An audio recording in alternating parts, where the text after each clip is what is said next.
Oh, babe, maybe someday.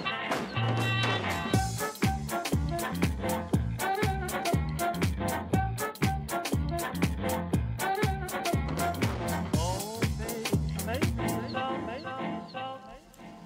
Bonsoir à toutes et à tous, bienvenue dans le Grand Rendez-vous. Je suis ravie de vous retrouver, qui plus est, lors de la dernière émission de la semaine avant le week-end. Alors chez vous, vous avez sûrement, probablement déjà amorcé ce week-end, ce repos dominical tout en douceur. Nous, c'est dans 26 minutes, Asdine. Bonsoir à toi. Bonsoir Valentine, bonsoir à toutes et à tous. Alors ce soir, tu nous as prévu quoi pour amorcer tout doucement le week-end? Eh bien, ce soir, nous serons avec une association Messine qui a créé un centre d'accueil pour les enfants délaissés en détresse. Pardon. T'es en détresse là, toi, par contre, pour le coup. Au Burkina Faso. Bon, ça marche. C'est la journée de la femme. Tout va bien, exactement. Tu rends hommage à des femmes, puisque c'est des femmes qui interviennent dans cette association. Mais moi, je te propose de danser. Je sais que tu aimes la danse, Asdine. Eh bien, ce soir, on va folker. Le folk, ça te dit? Non. Bon, mais c'est bien au moins. Je vais te prouver que c'est pas si has-been que ça et c'est plutôt convivial et super sympa. On va donc folker avec notre invité du jour.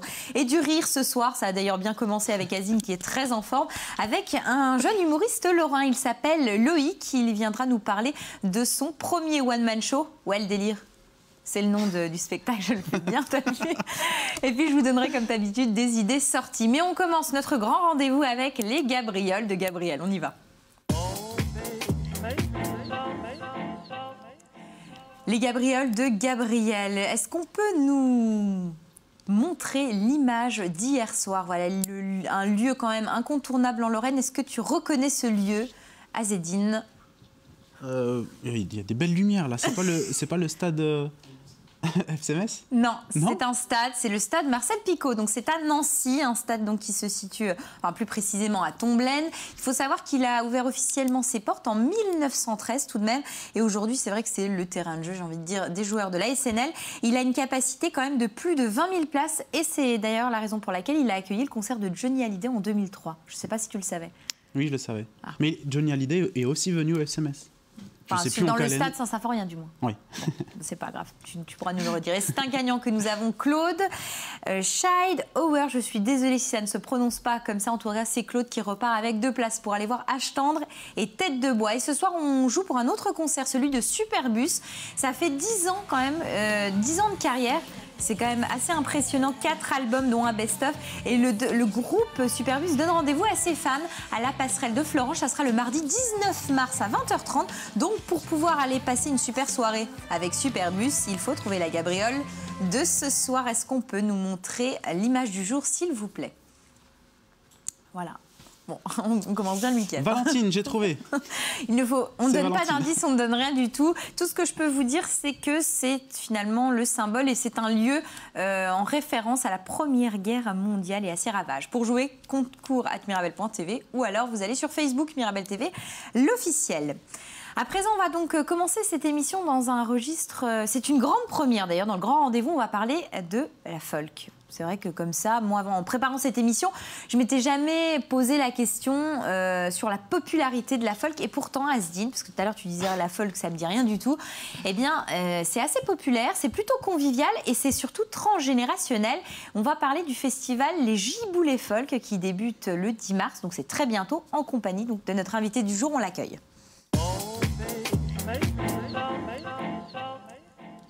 Danielle Regard qui nous rejoint, membre de l'association Les Giboulées Folk, organisatrice donc de la manifestation. Bonsoir à vous, Danielle, bienvenue sur ce plateau. Alors c'est vraiment une grande première pour nous sur cette émission. En quasiment 3 ans, nous n'avons jamais parlé de folk. Donc attention, il va falloir vous donner, Danielle, et nous convaincre, parce qu'Asdine, il n'est pas du tout branché, c'est ça qui est assez bien. Mais je n'ai pas de cavalier pour le 23, j'en ai un juste en face de moi, c'est merveilleux. La proposition, Asdine, moi c'est bien, tu sais ce que tu fais le 23. J'ai senti une réticence, donc ça y est. Non, il n'y a pas de souci. Je veux bien danser le folk, mais à ma manière. Pas de problème. Bon, on va parler de cette fameuse 25e édition, tout de même bien implantée, ce festival Les Giboulées Folk. Ça sera donc du 10 au 24 mars, un peu partout dans la Lorraine. Le principe, c'est tout simplement rassembler autour de la culture folk tout un tas de personnes. Voilà, musique, danse. Et vraiment, l'esprit, d'après ce que j'ai compris, Daniel, c'est véritablement, je le dis, la convivialité, le partage. C'est ça, l'esprit folk.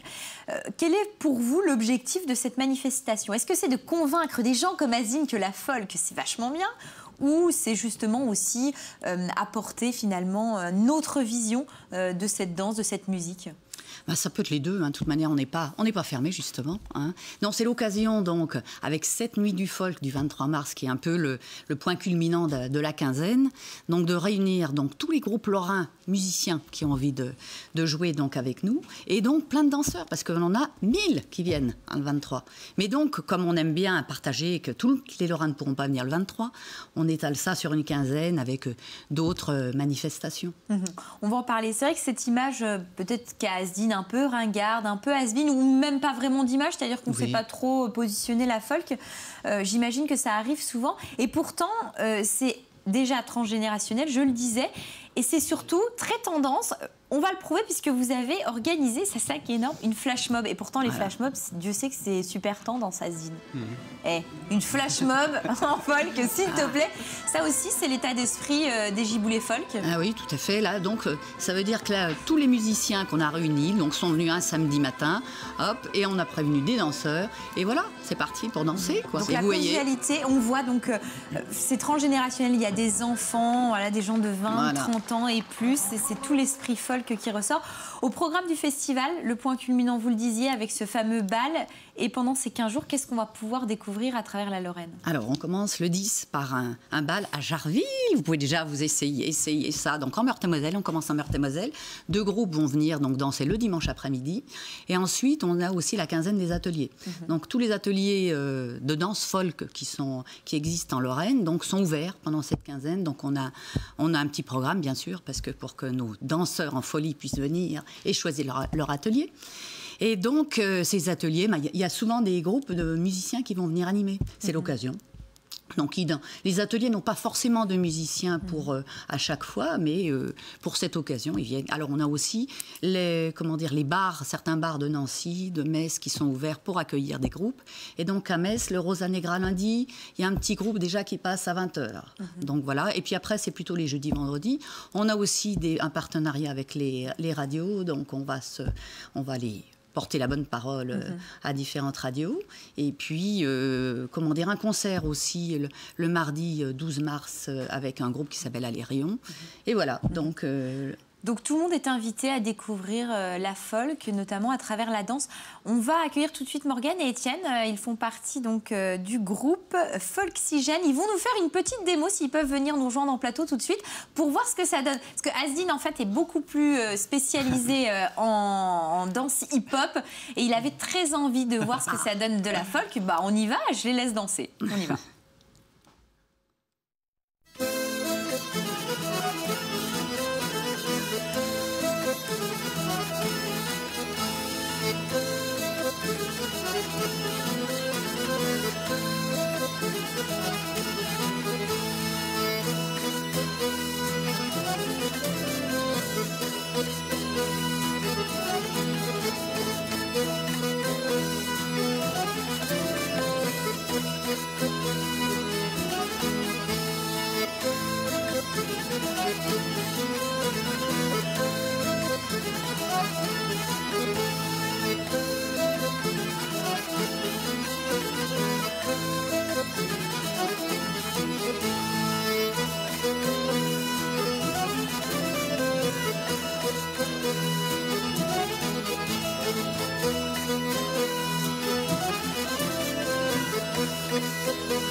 Étienne et Morgane pour cette démo. Merci à vous. Alors là, ils sont 2 sur le plateau, mais j'imagine que quand il y a 30, 40 personnes, ça doit être beaucoup plus déjà impressionnant et millimétré aussi. Non, pas forcément. C'est ça qui est bien, c'est qu'il n'y a pas besoin d'avoir, un ordre. Là, c'est vrai qu'ils ont présenté une chorégraphie parce qu'ils étaient 2, donc il fallait qu'ils en jettent, vu qu'il n'y avait pas les copains. Hein. Mais sinon, on peut faire de la danse en couple, on peut faire de la danse en chaîne, on peut faire de la danse en rond. Donc c'est ça qui est super. Et donc, on accueille aussi les débutants, si l'on peut dire, et puis ils apprennent. Donc, c'est l'occasion dans les différents bals. Donc, soit ils s'accrochent, parce qu'on a aussi des danses où on s'accroche, on ne veut pas vous perdre, donc on vous tire, vous ne pourrez pas vous échapper. Le 23, je suis pas sûre d'avoir et à quelqu'un. mon avis, Il va pas venir. Il va pas venir, je le mais sens. s'il va venir, on ira tourner des images en place. Non, mais j'étais en train de me demander s'il fallait vraiment. Il fallait être professionnel pour faire ça ou... Non, ça c'est vrai que, comment dire, on a voulu montrer une chorégraphie, mais comment dire, Très dans le folk, ça c'était une bourrée. Il y a après tout ce qu'on entend, les festivals en Bretagne, les fest-noz, etc. C'est des danses où on est accroché. Ça peut être plus simple, ça peut être plus compliqué. Ça dépend un petit peu. Puis les musiciens sont là pour comment dire, attirer les danseurs. Donc c'est vrai qu'il y a aussi une entente, une mayonnaise qui prend entre les deux. Donc c'est ça qui est super. La convivialité. Moi, je vous invite à découvrir ce festival. Ça sera du 10 au 24 mars, un peu partout dans la Lorraine. Il y a un site internet sur lequel vous pourrez retrouver l'intégralité du programme. C'est le www.giboulet-folk.org. Et on sait ce que fait Asdine, en tout cas, le 23 mars. C'est noté. On va essayer de le convaincre et surtout de tourner des images. Alors, en entendant le top départ de ce festival, moi, je vous propose une autre idée sortie. C'est Alexis HK. Je ne sais pas si vous connaissez Daniel. C'est un auteur, compositeur, interprète.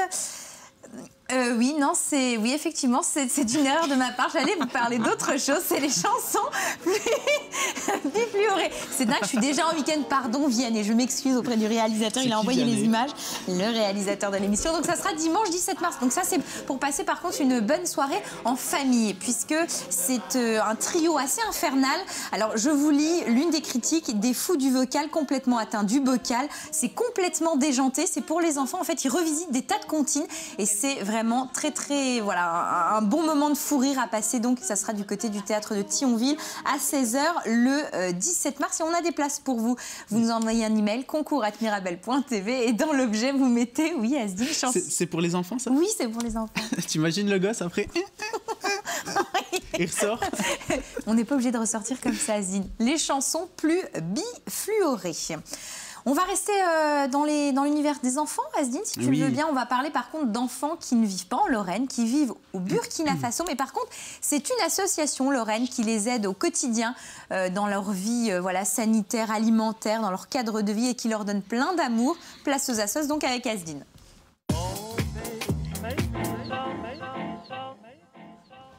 On permute les invités, je remercie donc Daniel. Et Daniel, c'est Mireille qui vient remplacer. Donc Daniel, on parle d'une association lorraine qui, mène beaucoup d'actions au Burkina Faso ce soir avec Asdine. Oui, Valentine, Kamzaka, c'est le nom de l'association qui a construit un centre d'accueil au Burkina Faso pour les enfants en détresse, donc afin d'assurer une sécurité alimentaire et éducative. Ce soir, nous sommes avec la présidente de l'association, Mireille Villemain. Bonsoir à vous. Bonsoir. Bonsoir Mireille. Alors Mireille, quand on est lorraine comme vous, comment on se retrouve à créer des projets au Burkina Faso?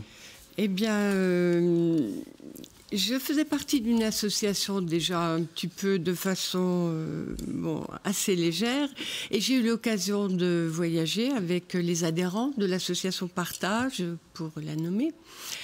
Et c'est au cours de ce voyage que j'ai rencontré des personnes qui m'ont persuadée que je pouvais utilement consacrer ma retraite à enseigner les jeunes filles au Burkina Faso. Bon, cette proposition m'a semblé un petit peu difficile à réaliser, parce que je me disais c'est un autre monde, c'est un autre climat. Bon, sur le moment, il faut tout lâcher ici, quoi. Voilà, j'étais pas trop préparée, mais j'ai répondu poliment, pourquoi pas. Et en fait, au bout de 6 mois de retraite, je me suis ennuyée terriblement. Je m'ennuyais parce que j'avais une vie très très active avant, et puis là, je me retrouvais à cultiver uniquement mon jardin, au sens propre et au sens figuré, mais ça ne me suffisait pas. Donc, j'ai répondu d'accord. Et vous avez donc été au Burkina Faso. Voilà. Comment assurez-vous l'éducation de ces enfants? Alors, je dois dire que je ne suis pas allée tout de suite, comme vous semblez le croire, pour créer ce centre d'accueil. J'ai d'abord enseigné une année là-bas. Et puis ensuite, j'ai un petit peu remis le couvert, c'est-à-dire que je suis retournée 6 mois dans un centre médical. Et c'est là que j'ai découvert la grande misère des enfants. Dans ce centre médical, il y avait un CREN, un centre de renutrition. Et bon, là, on voit vraiment des enfants. J'ai vu pour la première fois de ma vie des enfants mourir de faim.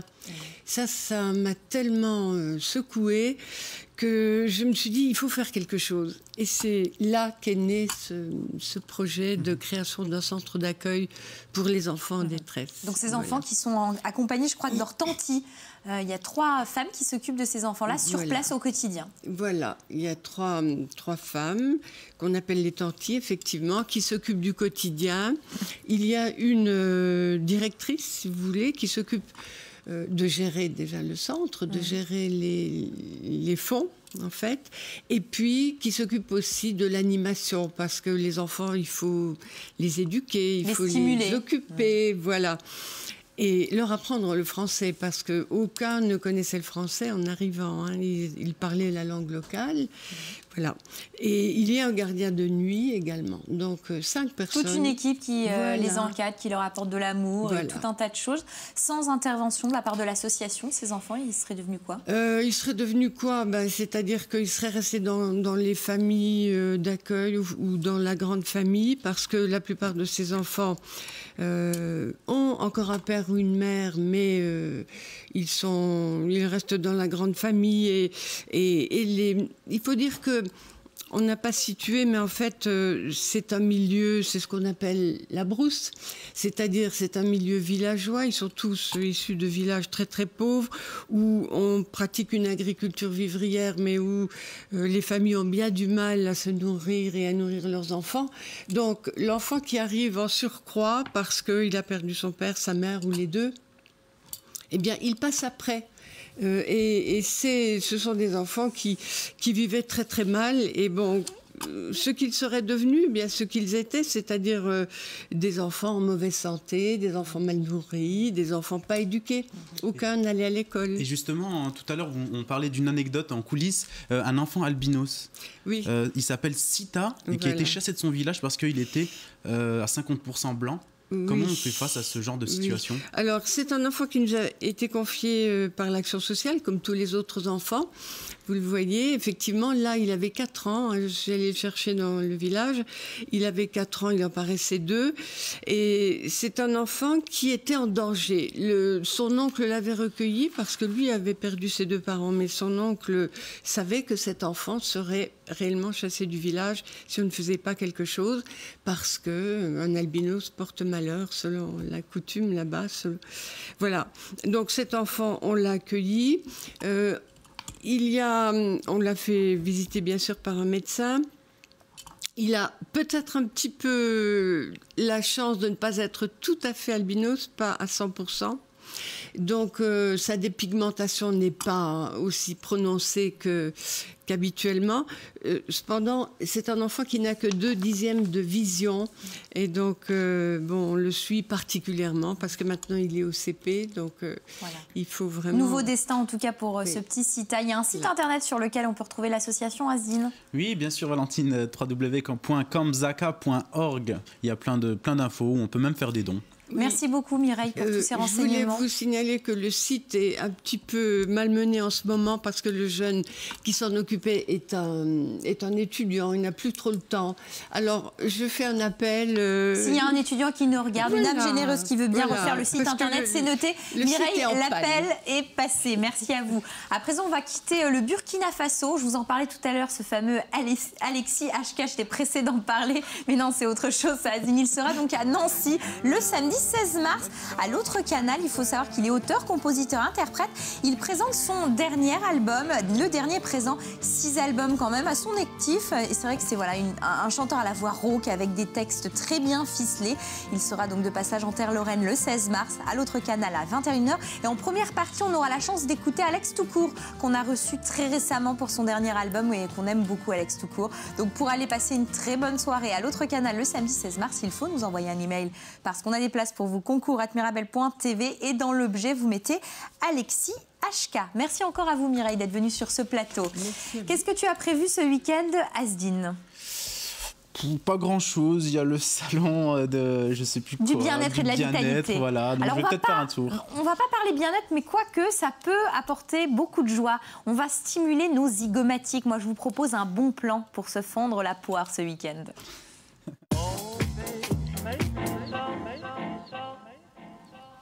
Et c'est avec Loïc qu'on va rire. Du coup, il a la pression, le pauvre. Il termine cette émission. Bonsoir à vous, Loïc. Bonsoir. Bienvenue sur ce plateau. Loïc, Merci beaucoup. qui a 23 ans. C'est ça, ouais. Jusqu'au 30 mars. Hein. D'accord, 23 ans. Ouais, mais 23 ans quand même. Vous avez raison, dites 23. 23 ans, déjà une belle carrière derrière lui. Donc, il a créé et monté son premier one-man show. Ouais, le délire. C'est le titre du spectacle. Je me suis entraînée toute l'après-midi pour le dire. Où finalement, Loïc, vous transmettez, je dirais, vos coups de gueule, vos coups de cœur, vos doutes, vos délires, avec des belles références. Quand je dis références, c'est un petit peu des pères, des parrains pour vous. Cavana, Elie Kakou ou encore Franck Dubosc, que vous ont fortement inspiré. On pourra vous retrouver samedi, c'est-à-dire demain, sur les planches de la salle des fêtes de Bure, avec en première partie Jocelyn, un autre comique lorrain. Quand je disais belle carrière, c'est vrai que vous avez commencé en tant que, je dirais, acteur, comédien. Vous vous êtes testé à la comédie et finalement, c'était l'humour qui vous a séduit. C'est drôle comme vous dites ça parce que, alors ça veut dire quoi? Si on fait de l'humour, on n'est pas comédien Si, on est un petit peu comédien, mais on va dire qu'on est dans un registre particulier. Oui, le registre de l'humour, oui. Mais alors pourquoi Ouais, c'est une bonne question, ça. Je dirais... Je vous la pose. J'ai commencé, vous savez, dans les colonies de vacances. Ça s'est fait aussi au lycée. Ouais, c'est drôle. Mais bon, bientôt, on ne rira plus, croyez-moi bien. Non, mais enfin, voilà. Je crois qu'on commence tous un peu comme ça. Mais c'est vrai que je suis très attiré par le théâtre, pur. Et encore aujourd'hui, je joue dans une petite troupe à Saint-Dié-des-Vosges. Qui s'appelle... Il ne fallait pas donner le nom de la commune quand on dit ça. C'est ça, oui, non, je plaisante pour nos amis vosgiens qui nous regardent. Donc, non, je suis encore amoureux de théâtre. Pour moi, je ne dissocie pas, comme vous, vraiment l'humour, c'est-à-dire le one-man show du théâtre spécialement. C'est du jeu, c'est pareil. Je dirais peut-être que dans l'humour, on est un peu plus libre, quoi. Il y a un peu moins de code, un peu moins de... Mais à part ça, c'est idem pour moi. Combien de temps vous avez mis pour écrire votre spectacle, Ouais, le délire? Alors, en termes d'écriture, ça fait 6 mois. 6 mois d'écriture. On va dire 3 mois d'écriture pure, de réécriture. Et ensuite, donc moi, je file le texte à mon metteur en scène, Benjamin Schmidt. Je passe un coucou Benjamin. Et ensuite, lui, il déblaye un peu le texte. C'est-à-dire, moi, je lui donne, il y a 3 heures de spectacle, entre guillemets. Et il trie les meilleures idées. Et lui, il trie, voilà. Et à la fin, il reste normalement la meilleure heure et demie, quoi. Et il reste quoi? 10 secondes? Non, je déconne. 1h30 de spectacle avec Parce que j'ai beaucoup d'idées de merde, mais... 1h30 de spectacle avec plein de thèmes abordés. La fac, l'administration, les jobs étudiants, mais aussi les femmes. Alors aujourd'hui, Loïc, c'est la journée internationale de la femme. Et j'aimerais savoir ce que dans le spectacle, vous racontez sur les femmes. Attention à ce que vous allez dire, forcément, cette journée symbolique. Je parle un petit peu de... je fais gaffe, du coup. Je parle un petit peu de la première de la classe. Vous savez, au lycée, au collège, mais aussi à la fac. Elle évolue et je marque un petit peu son évolution comme ça, je montre l'évolution. Je parle aussi de la femme parce que je dis que oui, parfois je me dis, ça serait quand même bien d'être une fille. Et j'explique pourquoi. Voilà, c'est quand même tendre. T'es un lâche. Oui. Ouais. Mais alors, je peux enchaîner. Nietzsche a dit, la femme apprend à haïr dans la mesure où elle désapprend de charmer. Voilà, ça va, je suis pas lâche. Bon. Pour découvrir la suite, ça c'est un extrait du spectacle Massif pour cette symbolique pour la journée de la femme, ça fait plaisir. Moi je vous invite à aller du côté de la salle des fêtes de Bure pour découvrir Loïc en vrai de vrai. Ça sera demain soir avec cette fameuse première partie assurée par Jocelyn, une soirée comédie. L'entrée est à 5 €. Ça vaut le coup, donc ou pas, je sais pas. Il faut venir pour savoir, mais... À présent, moi, je vous propose, messieurs, de faire un point sur les gabrioles de Gabriel. Attention, Loïc, on ne donne pas la réponse, parce que depuis le début de la semaine, tous les invités donnent la réponse. Je vous rappelle qu'il faut trouver un lieu en Lorraine via cette image. Notre réalisateur, Vianney Kaiser, j'ai trouvé. C'est lui. Eh ben, dis donc, toi, tu montrais pas ton one-man show. Hein. Je suis horrible. En tout cas, ce soir, on joue pour aller voir Superbus à la passerelle de Florange le mardi 19 mars à 20h30. Et pour jouer, concours @mirabel.tv ou alors vous allez sur Facebook Mirabel TV, l'officiel. Ça y est, nous sommes en week-end, Asdine. Eh oui. Bah écoute, merci à On va toi. arrêter de dire des bêtises. Ouais, on va s'arrêter un petit peu. Merci à toi d'être venu sur le Merci, plateau. On se dit à Valentine. très vite. Oui. Merci Loïc. Bon courage Merci pour à samedi vous. soir. J'espère que vous aurez tout un tas de monde qui viendra vous voir. J'espère aussi. Je suis sûr. Merci. Il y aura juste votre famille. Non, non, c'est méchant ça encore une fois. Il est temps de partir en week-end. Merci à vous d'avoir suivi le grand rendez-vous. Toute l'équipe revient dès lundi, 18h45. Je vous souhaite un excellent week-end et je vous dis donc à lundi. Bye bye.